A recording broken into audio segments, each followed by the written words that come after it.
Patan ગોચનાદ bridge પર ભારે વાહનો પર પ્રતિબંધ 11 જુલાઈથી 8 સપ્ટેમ્બર સુધી લાગુ। રાધનપુર નજીકના જર્જરિત ગોચનાદ બ્રિજ પર ભારે વાહનોના પ્રવેશ પર પ્રતિબંધ મુકાયો છે। જિલ્લા કલેક્ટર તુષાર ભટ્ટના હુકમથી 11 જુલાઈથી 8 સપ્ટેમ્બર 2025 સુધી આ પ્રતિબંધ લાગુ રહેશે।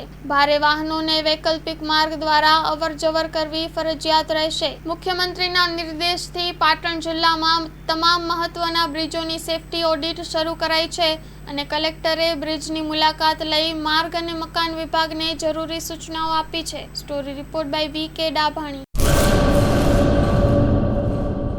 દાડમના રેસ્ટ પીરિયડની બેસ્ટ માવજત ટ્રાઇકોમિલ, ફોસ્ફોમાઇસિલ અને ડોક્ટરમાઇસિલ શક્તિશાળી બેક્ટેરિયા, એક્ટિવ કાર્બન, માઇસિલિયા અને બધા જ પોષક તત્વોથી ભરપૂર ટ્રાઇકોમિલના ઉપયોગથી દાડમના પાકને મળશે સમતોલ ખોરાક।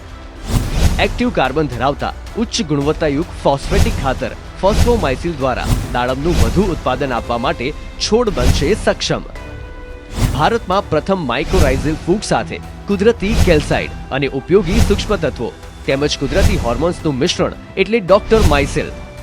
ડોક્ટર માઇસિલના ઉપયોગથી તંતુમૂળને પોષણ અને રક્ષણ મળશે અને સાથે જ પોષણયુક્ત દાડમના છોડની ઉત્પાદન ક્ષમતામાં વધારો થશે। દાડમની ખેતીને બનાવો દમદાર, રેસ્ટ પીરિયડમાં પોષણ આપો જોરદાર। 2 દાયકાથી ખેડૂતોના વિશ્વાસનું પ્રતીક। Agri mycil bioscience private limited.